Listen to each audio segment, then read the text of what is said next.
ایک نقطہ نظر یہ بھی ہے کہ عمران خان مقبول تو بہت ہیں لیکن وہ کچھ اداروں کے لیے قابل قبول نہیں ہے. ہمارے ایک دوست کہتے ہیں ان کی قبولیت نہیں ہے. نہیں تو ادارے کیا کریں گے؟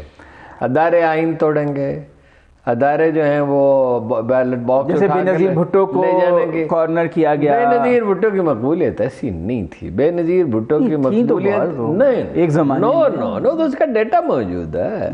وہ تو گیلپ کے سروے موجود ہیں، اس وقت تو گیلپ ہی تھا سروے کرنے والا، اور 39% میکسیمم کبھی ووٹ پیپلز پارٹی کو ملے. یہ تو اچھی بات ہے نا کہ اگر ہم عوام کی رائے اتنی اہمیت اختیار کر گئی ہے پاکستان میں، اس کا مطلب ہے ہم ٹریک پہ چڑھ گئے آئین اور قانون کے. نہیں ٹریک پہ تو فعال طبقات جب تک کسی بڑی حد تک راہ راست پہ نہیں آتے.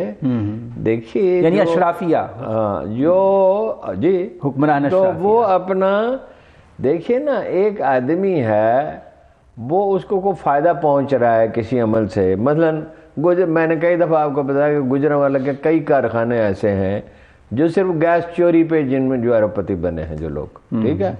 اچھا ویسے آپ کو پتا ہے بجلی کی 35% بجلی جو ہے یہ چوری ہوتی ہے، اس کے بل پہ بل نہیں ملتے حکومت کو. تو وہ آسانی سے نہیں کوئی اپنے مفادات ترک کیا کرتا. آپ کی بات سے نا میں یہ نتیجہ اخذ کر رہا ہوں کہ پاکستان کا اصل مسئلہ یہ ہے کہ اشرافیہ کی جکڑ بندی ہے اور وہ دوسرے طبقات کو شریک نہیں کرنا چاہتی، پارٹیسپیشن. اور بہت سے لوگ، بہت سے اخبار نویس، بہت سے میڈیا گروہ، بہت سے وکلاء حضرات جن کے اب گرفت ٹوٹ رہی ہے، اب تو وکلاء نے بغاوت کر دی، ٹھیک ہے، توڑ دی بندوں نے آقاؤں کے خیموں کی طرح. صاحب یہ جو لاہور ہائی کورٹ بار میں ہوا، بزنس مین جو تھے وہ ان کی بارگاہ میں حاضر ہوتے تھے، اور یعنی یہ عالم تھا کہ ایک صاحب گئے، انہوں نے کسی سفارشی کے ساتھ حمزہ صاحب سے ملاقات کا وقت مانگا، بہت پرانی بات ہے، اور صرف اتنی درخواست کی کہ ہمارے ہاں شادی میں چند لمحے کے لیے تشریف لے آئیں، اور پھر یہ کہا کوئی خدمت بھی بتائیں. تو انہوں نے ساتھ بیٹھے آدمی سے کہا اس کو کوئی خدمت بتاؤ. خدمت اس کو بتائی گئی. مطلب یہ سمجھتے تھے کہ یہ جو بر صغیر کی ٹائم بھی کہ مطلب ہولناک قدامت پسندی ہے نا، اور شاہ پرستی ہے جی، ڈپینڈنس ہے یعنی طاقتور لوگوں پہ، ایک پیٹرنیج کی سوسائٹی ہے.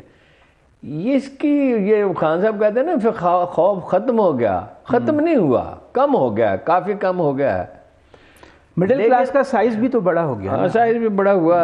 نہیں سوشل میڈیا نے بہت بڑی تبدیلی کی نا. دیکھیے نا میڈیا کو مینیج کر لیا گیا، مین اسٹریم میڈیا کو مینیج کر لیا گیا نا. اس کو نہیں کر سکے. لیکن اس کا کیا علاج ہے جی؟ ٹک ٹاک، ایک آدمی امریکہ میں بیٹھا. ویسے تو جو امریکہ میں جو پاکستانی ہیں ان کی خدمت میں مؤدبانہ عرض ہے، جو ان میں سے گالیاں بکتے ہیں ان کی بات کر رہا ہوں، باقیوں کے نہیں. بہت سے لوگ دلیل سے بات کرتے ہیں کہ عمران خان کے سب سے بڑے دشمن وہ ہیں جو گالی بکتے ہیں مخالفین کو، اس لیے کہ آپ انہیں یہ کہتے ہیں، یہ دھمکی دیتے ہیں کہ ہم تمہیں تباہ کر دیں گے. تو جس کو آپ یہ کہیں گے تمہیں تباہ کر دوں گا. اور ایک دن تو بڑا عجیب لطیفہ ہوا. میں نے کہا کہ بھائی یہ جو کمنٹس کرتے ہیں، میں نے پہلے تو کمنٹس بند رکھے کچھ دن، پھر اس کو کھولا، پھر میں نے کہا آپ مہربانی کر کے گالی نہ دیں، دلیل جتنی مرضی سخت دیں، شدت سے دیں.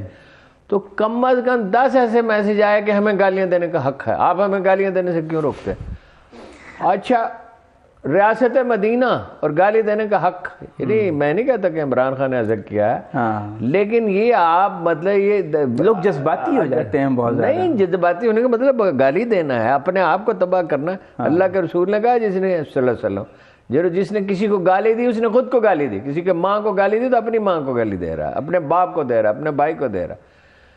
تو بھائی آپ اس کے راستے میں کانٹے کیوں بچھا رہے ہیں؟ گندی گالیاں بکتے ہیں نام لے لے کے ہیں یہ 5 7 10 15 آدمی.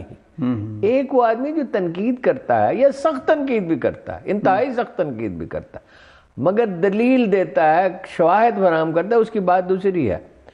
اینی ہو جب یہ طوفان اٹھتے ہیں اس طرح کسی کی پبلک سپورٹ ہو جاتی ہے. ایک دفعہ یہ روس میں 1917 میں ہوا، اس کو روک سکا شاہی خاندان.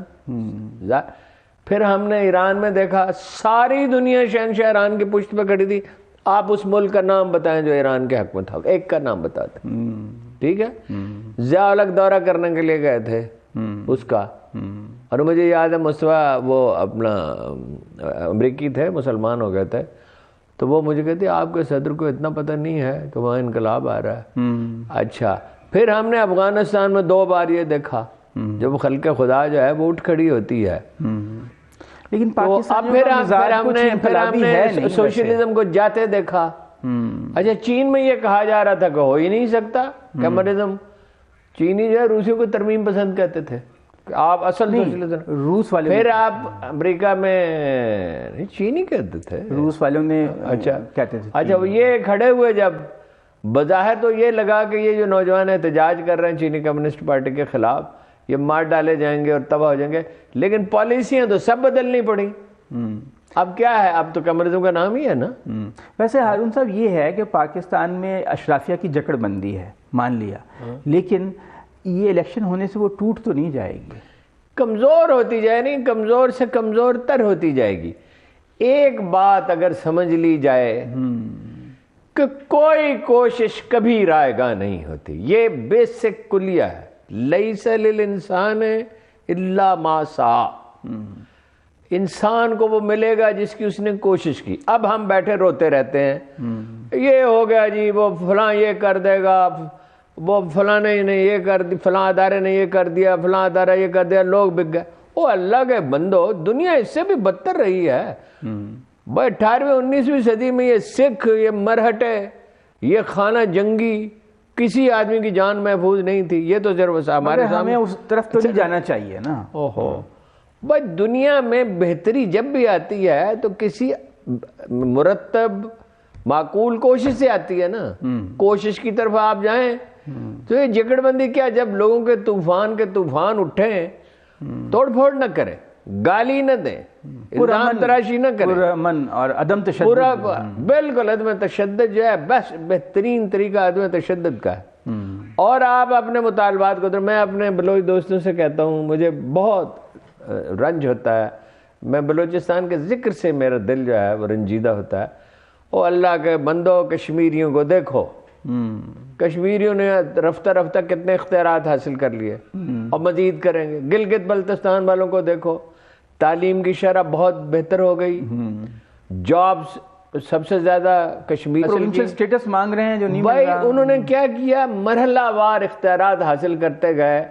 اب آزاد کشمیر میں اختیارات اتنے ہی ہیں جتنے صوبوں کے پاس ہیں, اور کچھ اور اگر کوئی باقی ہیں تو وہ کوشش کریں تو حاصل کر سکتے. ویسے ہارون صاحب ایک طریقہ یہ بھی ہے اس جکڑ بندی کو توڑنے کا کہ بلدیاتی اداروں کو زیادہ مضبوط بنایا جائے, آئینی گارنٹیز رکھی جائیں کہ یہ جو کھلواڑ کرتے ہیں, جب دل چاہ توڑ دیا, یہ بہت ہے. جیسے as he comes in power, Imran Khan کا یہ فرض ہے کہ جو اس کو ضروری کام کرنے چاہیے سول اداروں میں تطہیر کرنے کے علاوہ, نہیں تطہیر سے مراد خود نہیں, کسی سسٹم کے تحت کسی میں عدالتیں کریں, آئینی ترامیم کر کے بلدیاتی اداروں کو تو جب آپ مستحکم کر دیں گے نا جی, تو چند یہ 10 15 20 سال کے بعد آپ کا یہ ترقیاتی فنڈز کا مسئلہ, میں رحیم یار خاں میں نے اپنی آنکھوں سے دیکھا. ایک صاحب تھے ہمارے عزیز سے, کڑوے بہت تھے وہ, لیکن لاہور میں اگر کوئی فوارہ 1 کروڑ کا لگتا تھا وہ پتہ نہیں کیسے 3 لاکھ میں لگوا لیتے تھے.